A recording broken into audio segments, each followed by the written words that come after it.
안녕하세요. 저는 서울에 살고 있는 27살 여자예요.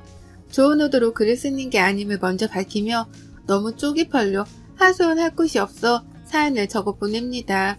꼭 사연이 채택되었으면 좋겠어요. 인생 선배님들의 진심 어린 좋은 댓글도 필요로 하고요. 저는 한마디로 사고쳐서 결혼한 케이스입니다. 대학교 2학년 때 임신을 하게 되면서 학교를 휴학하자마자 결혼을 했고요. 그 후 대학은 어찌저찌 졸업을 하긴 했으나 애를 낳고 나서부터는 애를 키우고 산 기억밖에 없네요. 그래도 결혼 6년 차라며 예전만큼 낯설어 힘들어하는 일은 없고요. 제가 사연을 적게 된 이유는 애 키우는 게 힘들거나 유별나서가 아닙니다. 주제 파악을 하지 못하는 제 젊은 시어머니 때문이죠. 미리 말씀드리자면 저희 시어머니는 정말 어리세요. 저도 사고를 쳐서 아이를 낳기는 했지만 저희 시어머니는 저보다 더 어린 나이였던 19살에 사고를 치고서는 남편을 낳으셨답니다. 남편이랑 제가 1살 차이니까 시어머니는 저랑 19살밖에 차이가 나질 않으셨어요. 그러니까 아직 반백살도 살지 않으신 젊은 어머님이셨답니다. 제가 임신을 했었을 적에 어머님은 본인도 아이를 일찍 낳았는데 아무런 문제가 없이 잘만 키우고 살았다며 적극적으로 저를 위로해 주셨어요. 지금 당장에 앞이 막막하고 큰일이 난 것처럼 느껴질 테지만 아이를 낳고 살아가다 보면 이게 얼마나 별일이 아니었는지를 알게 될 거라며 좋은 덕담도 많이 해주셨고요.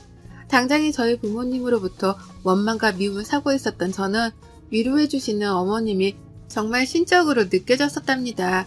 꼭 성모 마리아를 보는 듯이 시어머니를 바라볼 때면 어머님 등 뒤에서 빛이라도 나는 듯 했어요.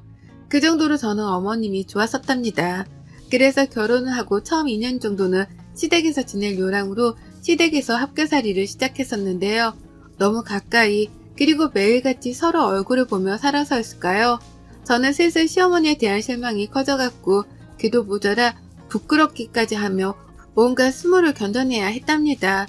수모 따위를 안 겪고 살려고 해도 어머님이 자꾸 일거리를 만들어내시는 바람에 제가 민망스러울 수밖에 없는 상황들이 연속해서 일어나곤 했어요. 예를 들면 같이 사는 내내 장이라도 보러 갈 때면 어머님이랑 제가 꼭 같이 집을 나섰거든요. 식구가 늘어났기에 어머님 혼자 나갔다가 장바구니를 들고 오는 게 무리여서 제가 선뜻 도와드리고자 함께 나선 것이었습니다. 그런데 정말 전 태어나서 이렇게 목소리가 큰 사람을 처음 봤어요. 목소리뿐이게요. 뭐든 자기 주장이 맞다며 큰 소리로 떵떵거리며 우겨대는데 이렇게 고집이 센 사람은 정말 살다 처음이었습니다.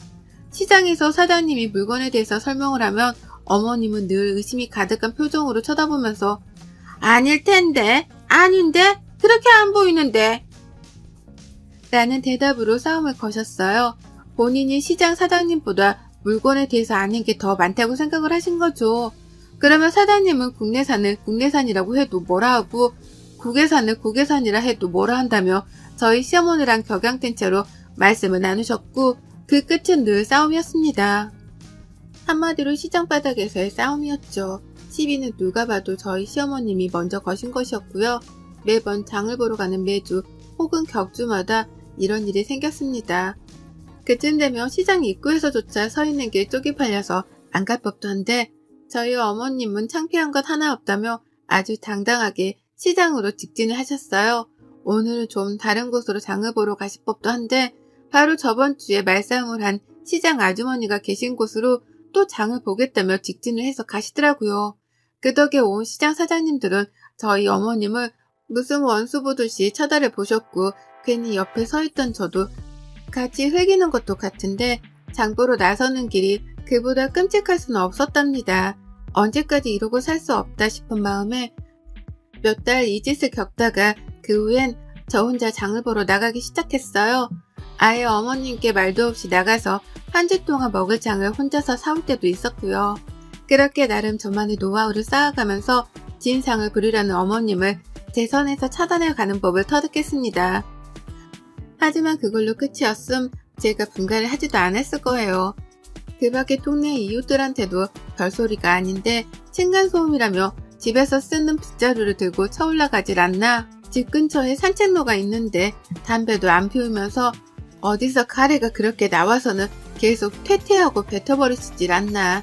집 앞에 버려야 하는 쓰레기 봉지를 다른 빌라존에 버렸다가 카메라에 걸려서 경찰이 출동하질 않나 그 밖에 뒷목 잡게 만드는 진상짓을 너무 많이 부리셔서 동네 관할 경찰관들 중에서는 저희 어머님을 모르는 분이 없었답니다. 저랑 저희 남편 그리고 시아버지는 무슨 잘못을 저지른 것도 아닌데 오고 가는 사람들한테마다 고개를 숙여 사과를 하는 게 버릇이 되다시피 했고요. 참 별별 꼴을 다 보고 나서야 제가 학을 떼듯이 분가를 하겠다고 선포를 했고 남편도 아이한테 나쁜 영향을 줄까 겁이 난다며 바로 동의를 하곤 집을 나왔어요. 그렇게 따로 나와서 산 지가 올해로 4년 차입니다. 용케도 버텨낸 2년이었고 그 시간 때문에 저는 시어머니에 대한 저의 선입견을 아직 다 고쳐내지 못한 중이었어요. 겨우 거리를 두고 사는 중이었고 집이 멀던 이유로 어머님은 저희가 먼저 찾아뵙지 않는 이상 제 발로 만나려고 하지는 않으셨어요. 다만 평소에도 아이 사진을 보여달라는 연락을 자주 해오셔서 대면대면 함에도 불구하고 카톡 연락을 꾸준하게 하며 지내고 있었습니다. 유치원 입구 앞에서 친구들과 밥 먹는 모습으로 혹은 앞에서 걸어가고 있는 뒷모습 등등 구체적인 모습을 하고 있는 사진을 원하시는 바람에 저는 늘 시어머니의 입맛에 따라 사진을 찍는 게 버릇이 되다시피 했어요. 하여간 까다롭기로는 정말 1인자셨고 남이 불편해하거나 기분 나빠할 것이라는 배려 따위는 전혀 해주지를 못하셨습니다. 그러니 가장 가까이에 있는 사람 중 하나인 제가 피해를 가장 많이 보는 피해자가 되곤 했죠. 지금껏 결혼해서 살며 시어머니에 대한 얘기를 늘어놓자면 정말 한 트럭인데요. 불과 지난 5월 시어머니가 차를 뽑게 되면서 전보다 더한 진상살이가 시작되었답니다. 어머님께서는 기존에 조그마한 자가용을 가지고 계셨으나 사고를 내신 이후로 시아버지가 다시는 운전하지 말라며 그걸 폐차시켜 버리셨어요. 먼저 들이받고는 잘못이 없다며 베째라를 시전하다가 온 가족들이 출동해서는 블랙버스를 보고서 상대편 차량 주인분께 열심히 사과를 했었더랬죠. 그때 기억으로는 시어머니 또래 운전자분만 보면 횡단보도를 건너다가도 못 건널 것 같고 마트에서 마주쳐도 흠칫거리곤 합니다. 저희 어머님 생각이 나서 말이죠. 오죽했음 시아버지께서도 차를 폐차시키셨을까 싶은 마음이 들며 충분히 이해가 갔고 그 이후 암묵적으로 시어머니께서는 다신 운전을 하지 못하시는 줄 알았는데요. 글쎄 시어머니가 온 가족들에게 비밀로 하고는 차를 뽑아오신 거예요. 중고차를 어디서 구매하셔서 말입니다. 친한 지인분 아들이 초보운전용으로 타고 다니던 차를 판다고 해서 그걸 덜컥 사셨다는 거예요. 결국 그 바람에 어머님은 다시 차를 몰게 되셨고 저는 어머님의 조수석에 앉아 시어머니를 감시하는 역할을 맡게 되었답니다. 시아버지랑 남편이 부탁을 하셨거든요. 평일 대낮에 집에 있는 사람이라고는 저 하나뿐이니 저라도 어머님이 운전을 하실 때 옆에 꼭 붙어서 엄한 사람이 다치거나 욕먹지 않게 해달라고 말입니다. 운전을 어떻게 하는 건지 잔소리를 팍팍 해가면서라도 시어머니 버릇을 좀 고쳐놓으라고 말이죠. 저라고 별 수 있겠나요? 이미 진상 부리는 행동이 몸에 배어버린 사람인데 제가 옆에서 잔소리를 한다고 해서 뭐가 나아질 분은 결코 아니셨습니다. 다만 제가 그렇게라도 옆에서 눈치를 주면 어머님이 최소한 눈치를 보는 척은 하실 줄 알았네요. 이미 교통사고를 한번 내신 분이니까 운전을 하면서 전보다는 더욱 조심하실 거라고도 예상을 했고요. 하지만 이런 당연한 저의 예상은 완벽하게 빗나가 버리고 말았습니다. 사고를 내본 사람이라면 더더욱 주변 차량의 존재에 신경을 쓰고 사소한 것도 조심스러워하면서 할 텐데요. 저희 어머님은 정말 예상을 빗나가셨죠. 인도 앞에 서 있으면서 멀쩡히 인도를 지나가는 사람한테 빨리 지나가라고 클락션을 울렸던 날엔 저 진짜 조수석에서 쥐구멍이라도 숨고 싶었어요. 지나가는 행인이 여학생이니 망정이었지 어디 깡패라도 지나갔다가 그 꼴을 당했으면 가만히 있었을까요? 그런 생각을 하니 진짜 조수석도 앉아있을 곳이 못 되었습니다. 하지만 이게 끝이 아니었어요. 사고를 냈었으니까 내가 이제 절대로 과속은 안 할 거야 라고 하면서 느리게 가속 페달을 밟으셨는데 그게 어찌나 느리던지 오고 가는 주변 차량들의 진로까지 방해를 한 겁니다.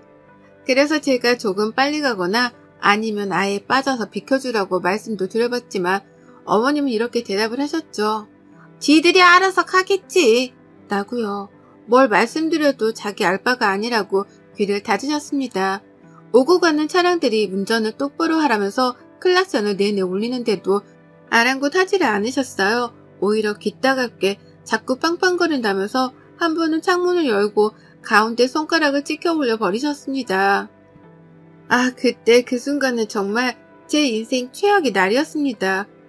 온 차들이 저희를 지켜보는데 작은 차 안에 운전자가 당당하게 가운데 손가락을 찍혀 올리니 저 멀리 있던 차량의 아저씨까지 창문을 열고는 소리를 지르셨어요.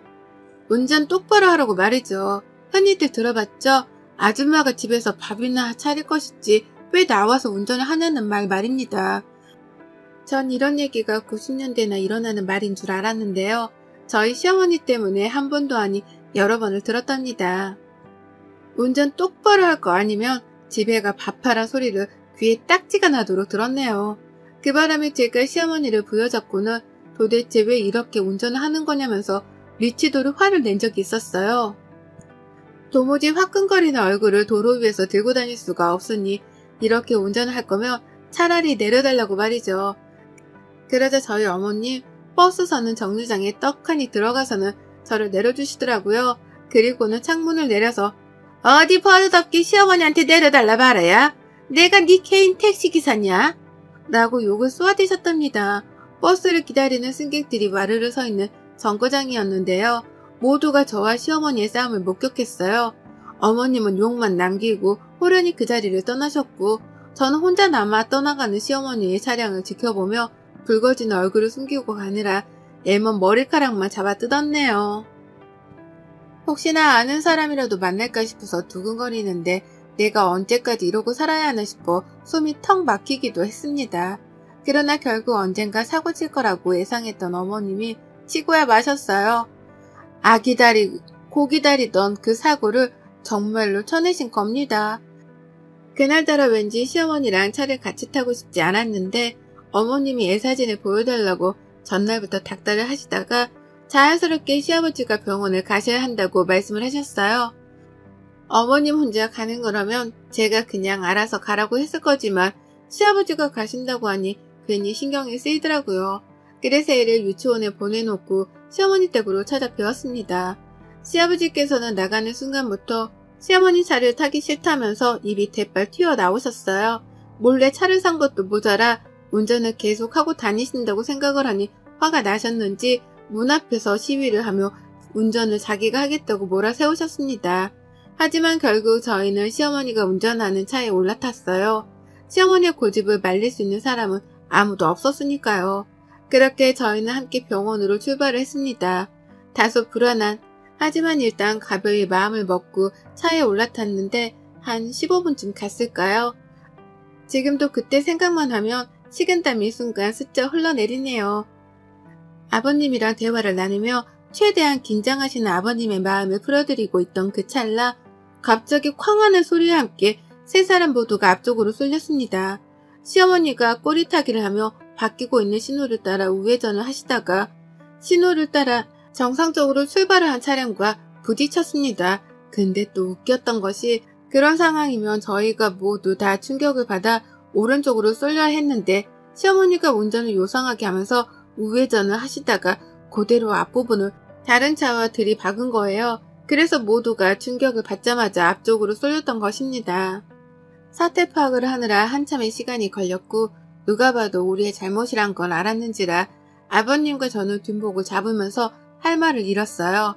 둘 다 결국 또 터졌구나 하는 마음으로 허망하게 시어머니를 노려보며 서로를 챙겼습니다. 근데 시어머니는 이번에도 당당하더라고요. 정말 쪽팔림이라고는 하나도 느끼지 못하는 건지 상대편 차량에서 운전을 어떻게 하냐며 막 나와서 보험을 부르며 어머님을 부르시는데 어머님은 누가 뭐 잘못을 했는데 차가 앞에서 오고 있으면 비켜줄 생각을 해야지 그걸 그대로 갖다 들이받고 말이야. 당신 깡패야? 이게 깡패가 아니면 뭐야? 라고 하며 막받아 치셨답니다. 그리고는 한참이나 걸려 사고 운전자와 말싸움을 하느라고 쉬지도 않고 소리를 질러대셨어요.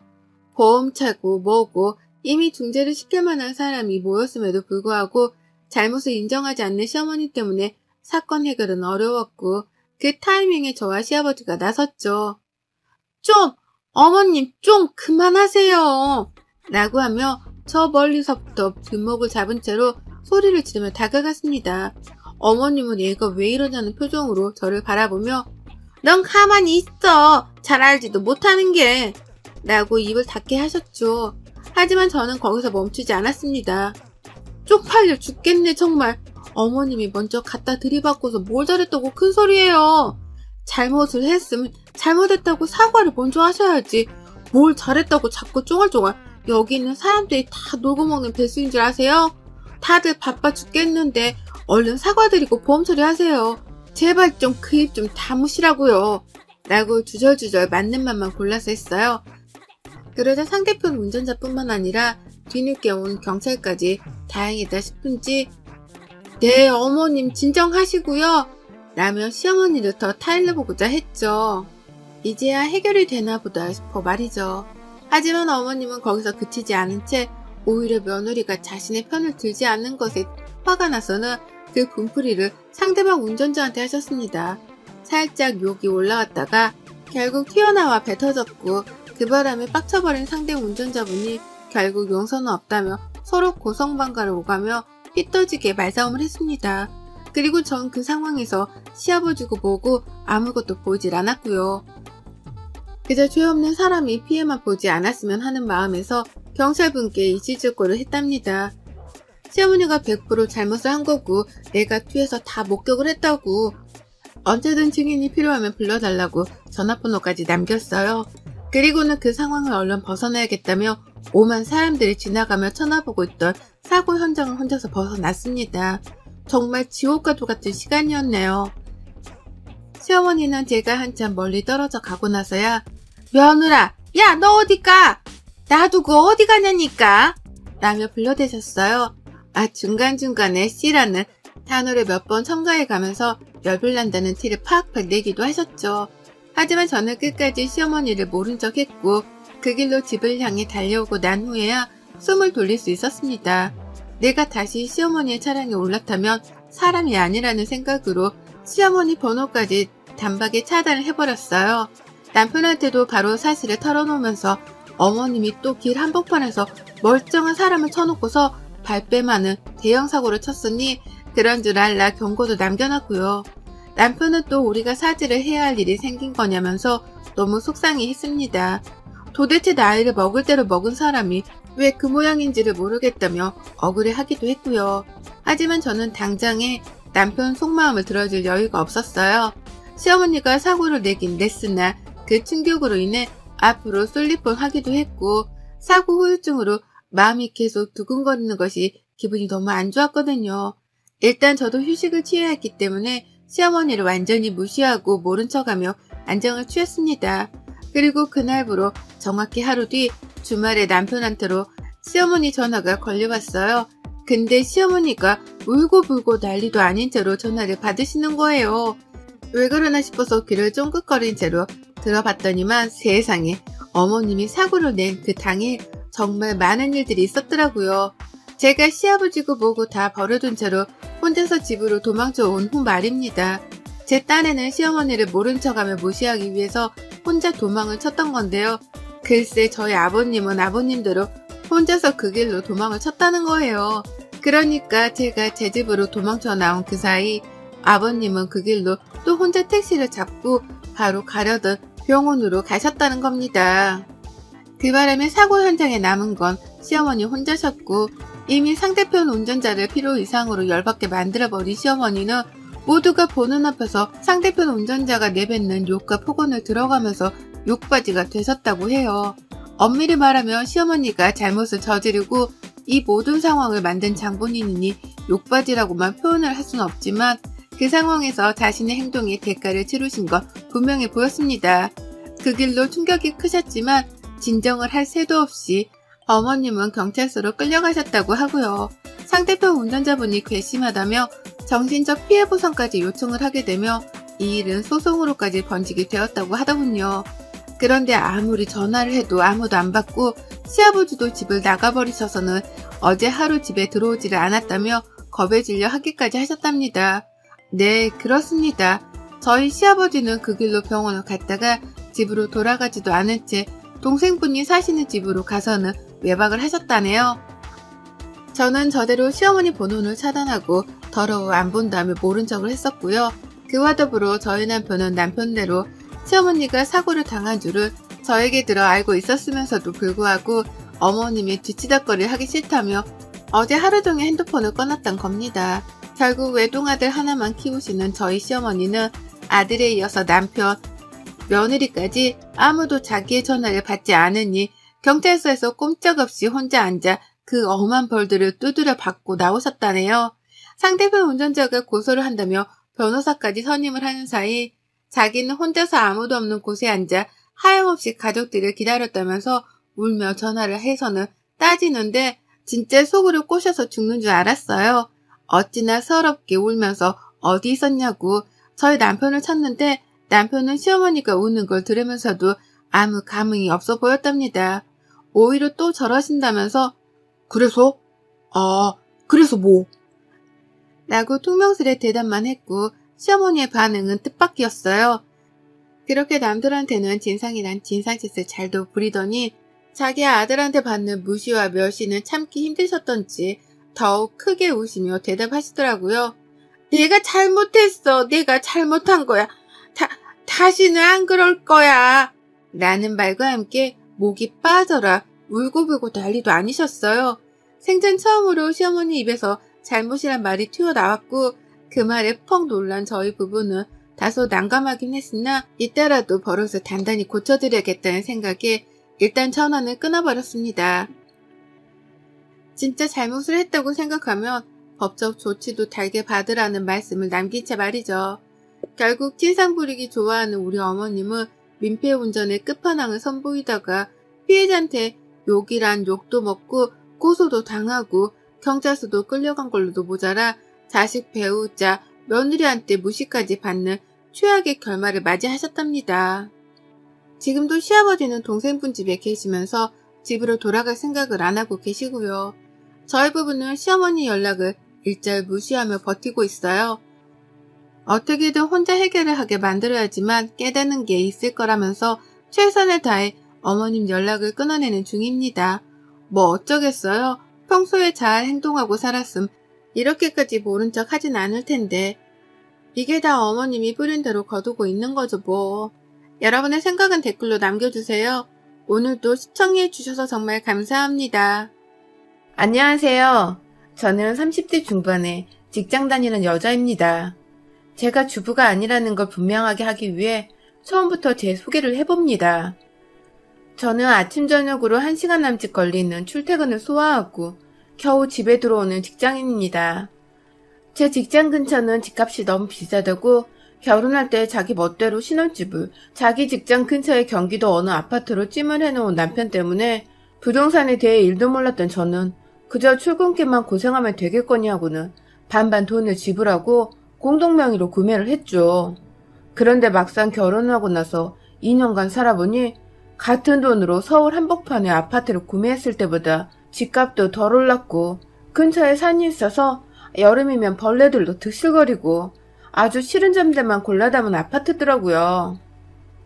남편도 자기 고집으로 고른 아파트가 말썽이라 제게 미안했는지 먼저 이사갈 것을 제안했고 그렇게 한참 알아보다가 기존에 집 팔고 대출 많이 껴서 서울에 있는 아파트로 이사를 갔습니다. 이것도 공동명의였어요. 수중의 돈으로 부담없이 살 수 있는 아파트를 찾아보려고 정말 눈에 불을 켜고 다니다 고른 아파트인데 하나 걸리는 게 있었습니다. 바로 저희 시댁과 가까워도 너무 가까운 동네에 위치해 있었다는 겁니다. 저희 시댁은 이사가는 동네에서 5분도 채 걸리지 않는 바로 옆 동네에 있는 한 다세대 주택이 위치해 있었는데요. 엎어지면 코 닿을 거리라 자주 찾아오려 하시진 않을까 괜히 신경이 쓰이더라고요. 다른 아파트 살고 있을 때에도 그 먼 거리를 왔다 갔다 하시면서 집에 들락날락거리시고 연락을 하던 분이신데 가까이 살고 있으면 매일같이 찾아오시는 건 일도 아니겠다 싶었죠. 사실 저희 어머니는 이제 겨우 60이신데 생각하시는 건 20, 30년은 좋게 더 사신 것 같은 옛날 분이십니다. 그저 아파트에 살고 있다고 하면 그 위치가 어디고 뒷값이 어떻든 간에 무슨 재벌이고 돈 잘 버는 사람이 사는 곳이 마냥 부러워하시곤 하셨죠. 신혼집으로 첫 아파트를 들어가던 때에도 시어머니는 분명 공동명의로 산 건데 자기 아들한테만 고생이 많았다고 이제야 두 발 뻗고 편히 잘 수 있을 것 같다며 문 앞에서 집으로 들어오시기도 전에 꺼이꺼이 목 놓아 우셨답니다. 아들이 아파트에 살게 되어서 성공했다며 기뻐서 우시는 거였어요.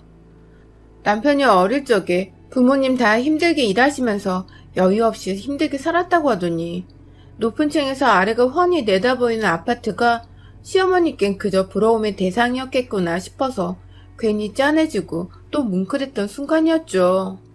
하지만 이런 훈훈했던 분위기는 어디로 가고 지난 2년간 저는 시어머니께 너무하다 할 정도로 시달려야 했습니다. 아침 저녁으로 남편 밥은 잘 차려줬는지 물으시고 또 1년에 딱 3번뿐인 제사를 준비한다고 365일 중에 350일 정도는 저한테 제사 얘기를 하시고 일을 시키시느라 정말 시댁의 시자만 들어도 진절머리가 난 상태였어요.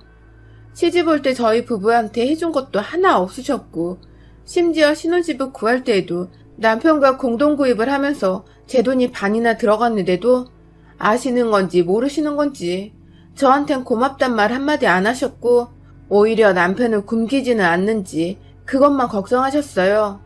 그래도 이게 다 거리가 꽤 먼 거리에 살고 있었기 때문에 전화를 받는 거에서 그칠 수 있었던 건데 서울로 그것도 시댁 근처로 바로 이사를 와버리면서 상황은 완전히 악화가 되었습니다.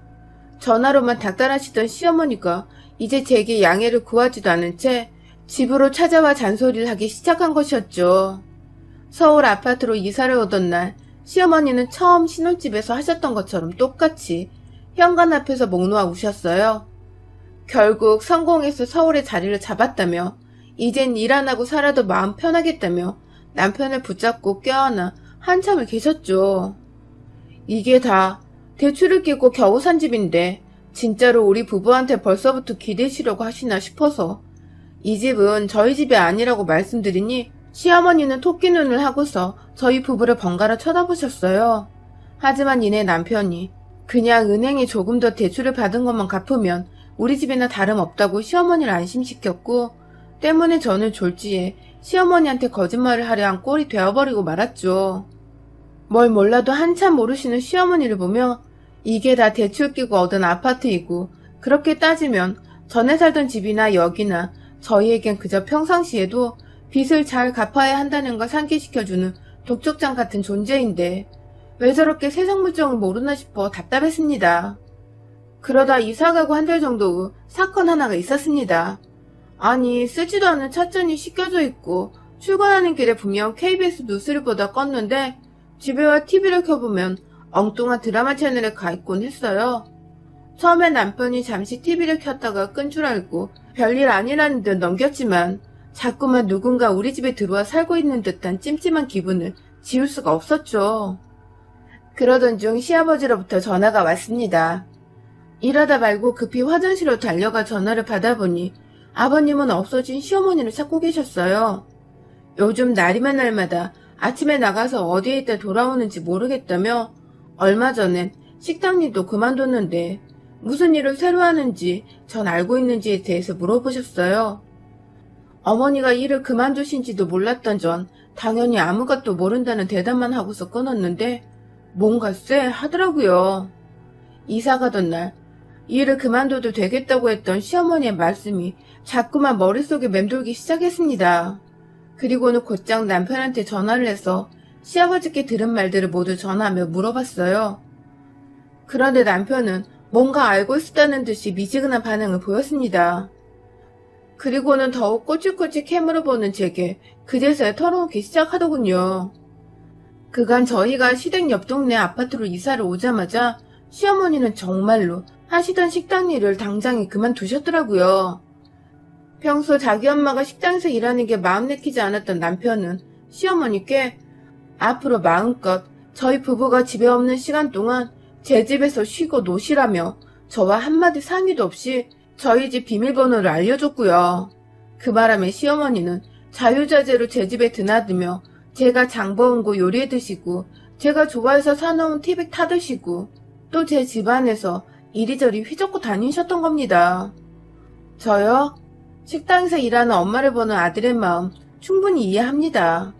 저 같아도 당장에 돈을 번다면 식당 일을 더 이상 못하시도록 그만두게 할 거예요. 하지만 이건 좀 달랐습니다. 남편에게는 엄연히 저라는 새로운 가정이 생겼고 한 사람도 아닌 둘이서 각자 반반씩 돈을 부담해 산 집인데 제 허락도 없이 비밀번호를 알려주고 제 공간에 자기 엄마를 마음대로 들어오게 한 것을 그냥 넘길 수는 없었어요. 저에 대한 배려가 하나도 없었던 행동이었으니까요. 전화를 끊고 내내 마음속에서 천불이 나던 것을 참고 또 참았습니다.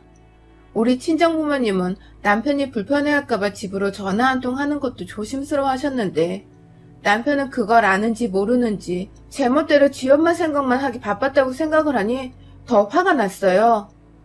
그날 저녁 집에 들어가서 남편 얼굴 보자마자 대바람에 화부터 냈고 분명히 집은 내 집이기도 한데 왜 내가 모르는 일들이 일어났냐며 얼굴이 시뻘개져서 소리를 지르니 남편도 아차 싶었는지 그제서야 생각이 짧았다며 저를 달래주더군요.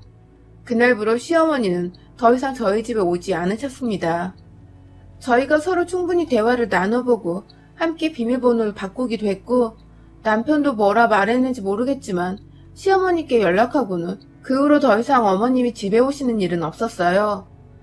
그로부터 얼마 후 제가 더 이상 시어머니의 행동과 남편의 무책임에 참지 못하는 일이 생겨버렸죠.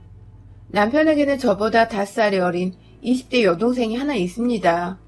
얼굴도 반반하게 생겼고 시누이도 자기 예쁜 줄 알아서 치장하는 데 돈을 많이 쓰는 걸로 알고 있어요. 남편의 말을 들어보니 비싼 걸 분에 넘치게 구매하는 게 아니라 저렴한 싸구려를 분에 넘치게 구매하느라 아직 취업 못하고 알바로만 살아가고 있는데도 지출이 많아 모아놓은 돈이 별로 없다더군요. 별로 왕래가 잘 없었던 시누이인데 주말을 맞아 모처럼 늦잠 자고 늦은 아점을 먹으며 TV를 보던 중 시누이와 시어머니가 집으로 찾아왔어요. 갑작스레 찾아오셔서 당황해하던 그때 시어머니는 시누이와 함께 거실 소파에 앉으며 저를 앞으로 불러내시더라고요. 제가 얼떨결에 남은 소파 자리를 놔두고 앉아있는 시어머니와 젊은 시누이와 거실 바닥에 앉는 꼴이 되었죠. 잔뜩 상기된 얼굴을 하고 있던 시어머니 표정에 뭔가 좋지 않은 말이 나오겠다 싶던 그때 시어머니가 말씀하셨어요. 시누이 시집갔는데 애단을 보태라고 말입니다. 그것도 남편이 아닌 제 얼굴을 보면서 말입니다. 황당하더라고요. 왕래도 잘 없던 시누이까지 집으로 갑자기 말도 없이 대동하고 와서 한다는 말이 시집가니까 애단을 좀 보태달라니. 전 시누이가 결혼할 사람이 있는지도 몰랐습니다. 당황해하며 남편의 얼굴을 쳐다봤어요. 남편과는 상의가 된 말씀이냐고 물어보니 시어머니는 기가 차다는 듯 저를 노려보며 그걸 왜 자기 아들과 상의를 해야 하냐는 겁니다. 이런 얘기를 자기 아들과 해야지 누가 며느리랑 얘기하나요? 하도 어처구니가 없어서 어안이 벙벙한 채로 시어머니와 아가씨를 번갈아 쳐다봤어요. 그리고 이내 도와달란 마음으로 남편도 쳐다봤죠. 하지만 남편은 뭐가 그리 안절부절인지 손만 뜯으면 땅바닥을 보고 있더군요. 자기 아들을 째려본다고 화가 났는지 시어머니는 갑자기 앉은 자리에서 일어서며 제게 소리를 지르셨어요. 시집 올 때 한 푼도 안 들고 몸만 온 애가 뭐 그리 잘나서 집도 사주고 살림도 차려준 남편 길을 누르고 사냐며 저를 완전히 아들 길을 빨아먹는 기생충 취급을 하시더군요. 한 푼도 안 들고 왔다니. 이 집이며 살림이며 남들은 남편이 다 해준다는 거 전체가 남편보다 3살이나 더 어렸는데도 모아놨던 돈을 쏟아서 절반을 따보듯 시집을 왔습니다. 그런데 몸만 왔다고 하시는 어머니 말씀을 듣고 나니 열받아 화나는 것 둘째치고 서럽더라고요. 눈에 눈물이 가득 고인 상태로 무슨 말씀이냐고 여쭤보니 속사포처럼 쏟아져 나오는 어머니 말씀은 완전히 거짓투성이었어요. 제가 처음 살던 신혼집부터 지금의 집까지 모든 건 남편 명이고 그런 아들의 집이라 좀 편하게 오고 가려 했는데 제가 집에 들어오지 못하게 비밀번호도 마음대로 바꿔놨다는 겁니다. 저는 애단도 없이 공짜로 시집 왔으니 이제라도 돈을 쓰라며 시누이한테 대신 갚으라고 하시더라고요. 집 절반 해온다고 남편이 분명 예단을 해오지 말라고 했었고 또 집 비밀번호는 공동 명의자에 대한 예의라고 충분히 얘기를 하고 함께 비밀번호를 바꾼 건데 그걸 완전히 왜곡해서 시어머니께 말을 전했더라고요. 우리 남편이 말입니다. 완전히 남편이 아닌 남의 편이었던 겁니다. 그동안. 신우이한테 대신 다 갚아내라는 시어머니의 말씀에 알겠다고 했어요. 이혼으로 갚겠다고 말입니다. 이 집의 절반은 내 돈이 들어간 내 집이기도 하다며 당신 아들이 뭐라 말하고 다녔는지 모르겠지만 이 집은 분명 공동명의로 된 집이라고 확실히 했습니다. 이혼 사유는 아무래도 남편 쪽에 있는 것 같으니 소송 준비하며 당분간은 갑방을 쓰자고 부탁했어요. 이왕이면 시댁에다가 따로 살아주면 좋겠다는 말도 덧붙였고요. 갑자기 예단 타령하다 이혼 얘기가 나오는 전개에 당황한 시어머니는 이게 무슨 얘기냐고 처음엔 저희 부부 싸우는 거 그저 구경만 하다가 이내 남편의 말에 깨갱하시고는 눈물을 훔치셨어요. 남편은 그간 공동명의로 집을 사서 결혼한다는 게 기가 안 살아서 부모님께 자기 기 좀 살려보겠다고 혼자 아파트를 구입하고 애다니면 다 생나겠다는 등의 제 노력과 공들은 없었다는 듯이 거짓말을 해왔더군요. 그 바람에 심술이 난 시어머니는 평상시에 저한테 자꾸만 연락해서 맨몸으로 시집왔으니 매일같이 남편 밥이라도 잘 차려주라며 시중 잘 들라는 잔소리를 해오셨던 거고요. 그것도 모자라 옆 동네로 이사를 왔을 땐 정말로 남편이 덜 출세를 해서 좋은 아파트로 이사를 오신 줄 알고는 일까지 덜컥 그만두고 나서 자유자재로 저희 집에 오셔서 단물 쭉쭉 빨아드시며 편히 휴식을 취하셨던 거고요. 그러다가 저희 집에 더 이상 오지 않으셨던 이유도 바로 남편이 저를 들먹거리며 제가 일방적으로 비번을 바꿔놓는 바람에 자기도 집에 들어갈 때마다 베일을 누르고 들어가야 한다고 했더라고요. 그 바람에 아들이 완전히 며느리한테 잡혀 사는 줄로 확신을 하신 시어머니는 한동안 일을 가시다가 결혼한다는 아가씨 데리고 애단이라도 받아먹자는 마음으로 저를 찾아오신 거고요. 나쁜 의도는 하나도 없었다는 걸 알지만 고부관계가 이렇게 치닫기까지 방조하고 오히려 불을 지핀 남편의 못 말리는 태도가 너무 실망스러웠습니다. 설령 제가 맨몸으로 시집을 왔다고 해도 시어머니도 이렇게 치사하게 나오실 필요 없었고요. 옆에서 제 욕이란 욕은 다 듣고 졸졸 따라와 예단비를 달라고 하던 시누이도 제정신은 아닌 걸로 보였고 눈앞에 안 계신 시아버지 말고는 이 집안 사람들한테 하나같이 정이 뚝 떨어져 버렸습니다. 마지막으로 남아있던 일말의 애정과 애증까지도 모조리 다 떨어져 나갔어요. 그날 이후 저는 남편과 각방을 쓰다가 결국 남편은 시댁으로 짐을 싸서 나갔어요. 제가 이혼 서류를 가져다 줘버렸거든요. 재산 분할이면 다 시댁 탓 안 하고 깨끗하게 정리하고 헤어줄 테니 이혼해달라고 하니 죽어도 이혼 못하겠다고 미안하다며 목 놓아 울던 남편. 다시는 그러지 않겠다고, 다시는 시댁 식구들과 얽히는 일조차 만들지 않겠다며 급기야 시누이 결혼식 때 안 가도 된다더라고요. 앞으로 어떤 시댁 행사도 가지 말라고요. 그러니 한 번만 용서해달라고요. 일단 알겠다고 했습니다. 속으론 솔직히 솔깃했죠. 하지만 겉으로는 표정 관리를 하고 생각을 정리할 동안 시댁에 좀 가 있으라고 했어요. 사실 진심으로 반성을 하고 있는 남편의 모습에 시댁과 완전히 손을 끊기만 해준다면 함께 더 살 의향은 있었습니다. 당분간은 그냥 시댁에 남편을 쫓아놓고는 시어머니가 아들 걱정에 전전긍긍 하시도록 내버려 두려고요. 벌써 효과가 있는 건지 시누이를 통해서 잘 모르고 화부터 냈던 것에 대해 미안하다며 연락이 오고 계시네요.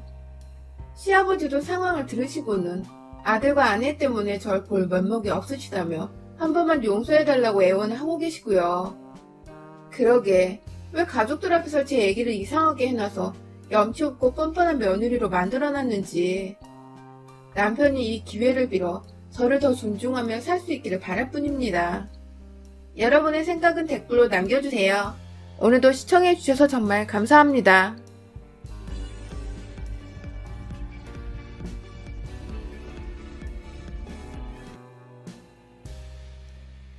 청소하면서 늘 듣던 채널에 제가 이렇게 사연을 보내는 날이 오다니 정말 신기할 따름이네요. 저는 늘 젊게만 살고 싶은 40대 여성입니다. 서울 노원구에 거주하고 있어 시댁과 친정 모두 다 가까운 편입니다. 처음부터 가까운 것은 아니었는데 살다 보니 다 가깝게 사라진 것 같아요. 저는 장남의 맏며느리로 살아오면서 처녀 시절에는 그래도 되게 조용조용하다, 여성스럽다 등의 이야기를 많이 들어왔지만 어느 순간부터 다른 사람들은 저보고 성격이 세다 라는 말을 많이 했어요. 처음에는 그게 참 듣기 싫었는데 시간이 지나고 보니 차라리 세게 보이는 게 좋더라고요.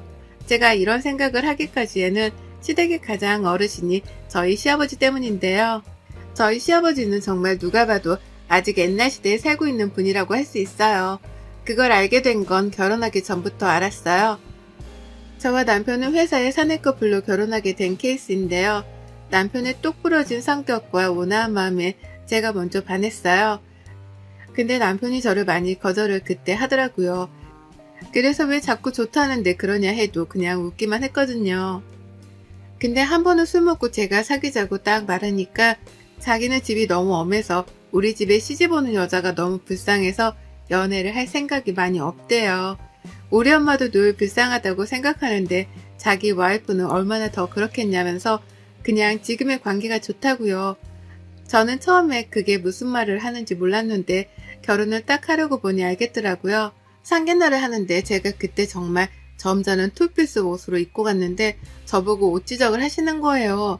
저희 부모님도 계시는데요. 옷이 너무 화려한데 결혼해서는 저런 옷 입을 수 없을 거라면서 그때 우스갯소리로 말씀하셨는데 지금 생각해보면 진심이신 것 같았어요.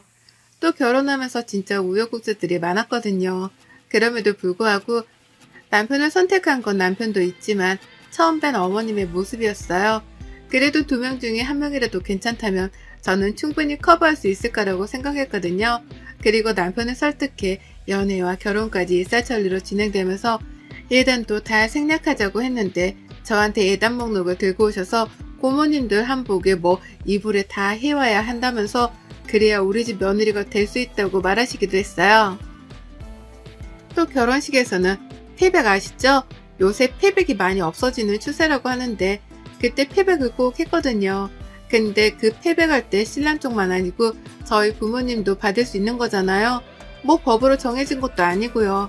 근데 절대 안 된다고, 그거는 법도에 어긋나는 거라면서 난리를 치셔서 저희 부모님이 받겠다고도 안 했는데 식장에서 신부 부모님도 그럼 함께 패백실로 내려가실게요 라고 안내해 주는데 갑자기 시아버지가 보러 화를 내면서 저희 부모님도 계신데 안 된다고 그랬다는 거예요. 저는 나중에 결혼식 끝나고 알았지만 이게 참 말이 되는 이야기인지 지금 시대에서 그렇더라고요. 그리고 아직도 여자랑 남자는 겸상을 하면 안 되고 제사는 무조건 옷도 다 갖춰입고 지내야 한다고 하는데 그 갖춰있는 옷이 뭔지 아세요? 한복이에요. 며느리들은 당연히 한복을 입어야 한대요. 남자들은 양복 입고요. 근데 웃긴 게 고모님들은 그냥 일반 옷 입어도 아무 말 안 하는데 저랑 어머님은 한복을 입어야 한다면서요. 그리고는 절도 하지 말라고 해요.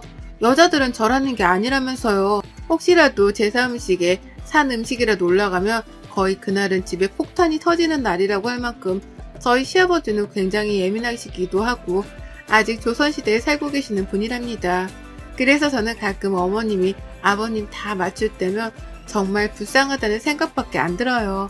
저야 제사나 가끔 찾아뵙는 게 다지만 어머님은 매일 그 수발을 들고 있으려니 남편도 아빠의 성격에 질려서 시댁 가자고 해도 잘 가지도 않고 엄마만 맨날 불쌍하다고 하는 사람이에요.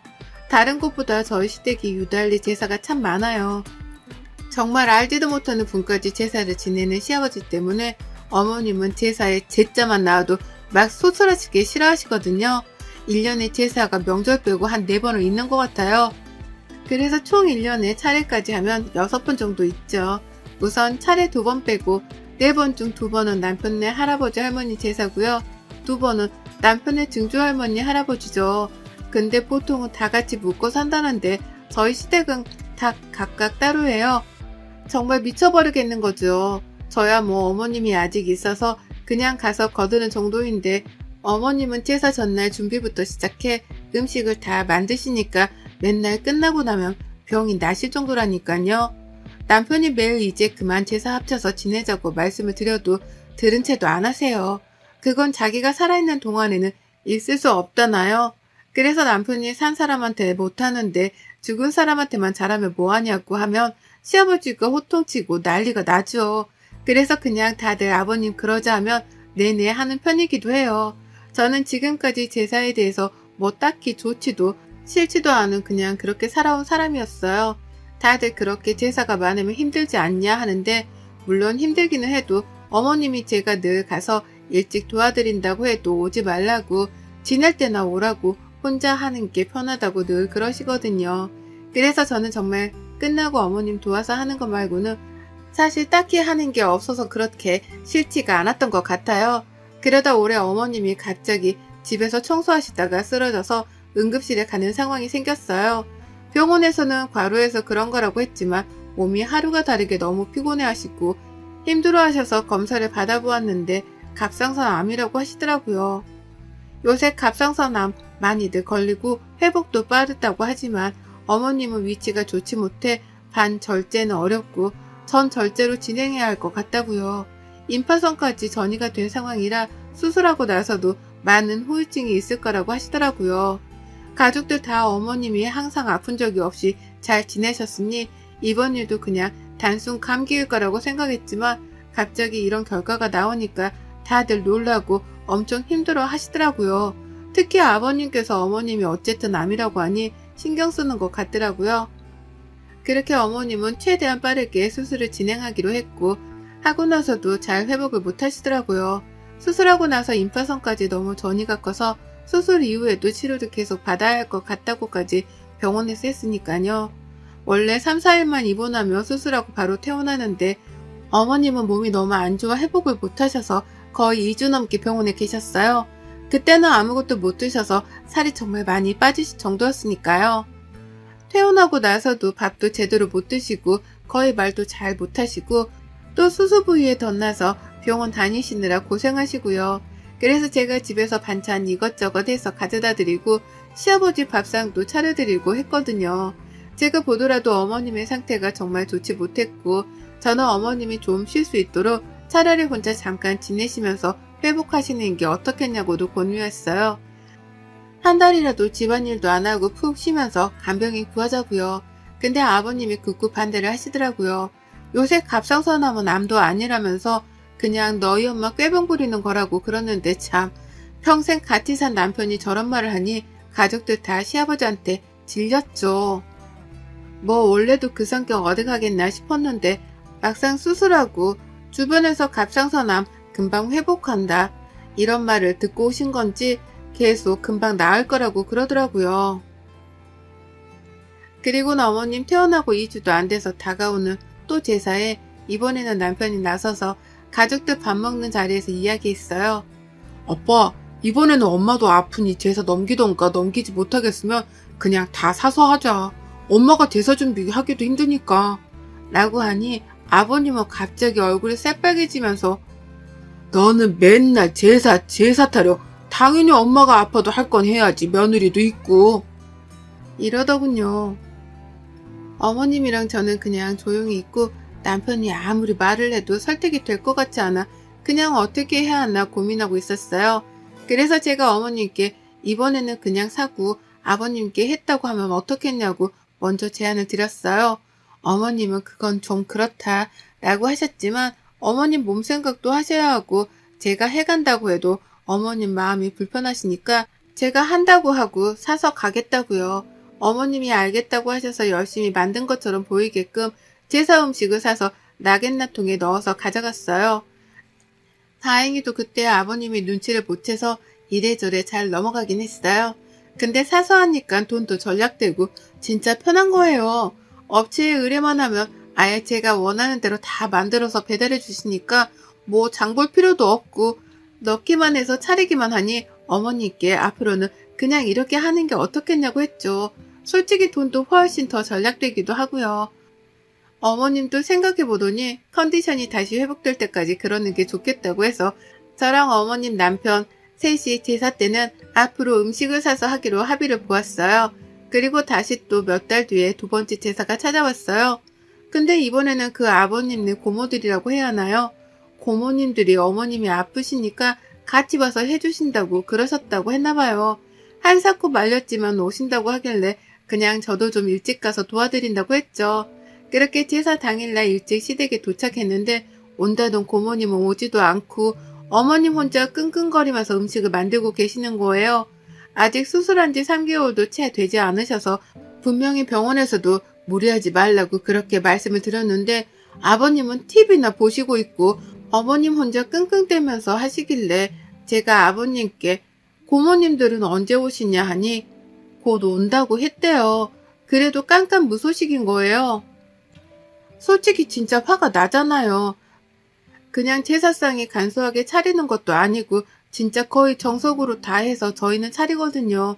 근데 그 음식량을 보니 어머님이 그 아픈 몸을 이끌고 다 하셨는데 정말 화가 나더라고요. 전도 그냥 3개만 올리는 게 아닌 저희는 6개 정도로 올리거든요. 동그랑땡, 느타리전, 팽이전, 동태전, 애호박전, 꼬치전부터 나물 3가지랑 탕국이랑 과일부터 시작해서 떡이랑 굴비랑 조기랑 대추, 밤, 은행 거의 정석대로 다 준비하는데 어머님이 이 많은 걸 다 했다고 생각하니 너무 아버님께 화가 나는 거예요. 그래서 제가 아버님께 아버님, 어머님 아직 몸도 성치 않으신데 이거 다 하시기는 이제 버겁다. 조금만 줄이는 게 어떻겠냐고 해도 들은 채도 안 하시더라고요. 그렇게 어머님이 하신 음식을 다 갖다 드리고 아버님이 제사상을 차리시는데 상에 고사리랑 도라지 없다고 왜 안 했냐고 이렇게 할 거면 뭐하러 제사를 지내냐고 어머님께 막 뭐라고 하시더라고요. 어머님이 장 보니까 중국산이 너무 많길래 이번에는 못했다고 했는데 계속 그걸로 아버님이 궁시렁궁시렁 거리는 거예요. 그렇게 차리고 있는데 고모님들이 오셨더라고요. 오시더니 하시는 말씀이 차가 막혀서 늦었다. 일이 늦게 끝났다. 언니가 고생해서 어떡하냐 등등의 뻔뻔한 변명만 늘어놓더라고요. 그렇게 제사를 지내려고 하는데 꼬치전이 올라가 있었는데 그 꼬치전이 좀 삐뚤빼뚤했나봐요. 근데 사실 사람이 만드는 건데 그럴 수 있잖아요. 제사는 정말 10분도 안 지내는데 누가 와서 그거 보나요. 근데 아버님은 그거를 보더니 갑자기 터벅터벅 걸어가시더니 부엌 쪽으로 가서 그 꼬치전을 확 싱크대에 버리는 거예요. 이럴 거면 제사 지내지 말라고. 제사는 정성인데 이딴 거를 제사상에 올리냐면서 막 어머님한테 삿대질을 하면서 뭐라고 하시고 고모들도 있는데 막 어머님께 소리소리를 치더라고요. 남편이 화나서 그만 좀 하라고 하는데도 계속 어머님을 다그치는 거예요. 어머님은 다시 한다고 하고요. 그래서 제가 그 순간 성질이 뭐 같은 게 나왔나 봐요. 화를 참을 수 없이 주체가 안 돼서 아 좀 그만 좀 하세요 제발 소리 지르면서 상을 엎었어요. 다른 그릇들은 나무로 괜찮은데 유리그릇으로 되어 있는 거 몇 개 깨졌더라고요. 보니까 저도 순간 화가 나서 엎기는 했지만 진짜 발악하면서 얘기했어요. 아버님께도 진짜 키우던 강아지가 아파도 이렇게 취급 안 하겠다고요. 어머님 안 걸리고 수술하신 지 진짜 몇 개월이나 지났다고 지금 그러시냐고 막 소리를 고래고래 질렀죠. 그리고 그 고모님들한테도 이번에 오신다고 하셔서 어머님이 하신다고 한 건데 지금 제사상 다 차릴 때 오지 않았냐고요. 같은 여자로서 진짜 그러는 거 아니라고 막 정신 나간 사람처럼 그랬던 것 같아요. 어머님은 우시고 아버님은 너무 놀라서 저를 바라만 보시더라고요. 그리고는 거기서 끝이 아니라 어머님 짐을 큰 캐리어에 꺼내서 다 담았어요. 어머님 보고도 여기 짐 다 담으시라고 그랬죠. 아버님은 뭐하는 짓이냐고 나지막히 그러시고 고모님들은 제가 엎은 거 치우고 있고 뭐 정말 아비규환의 현장이었던 것 같아요.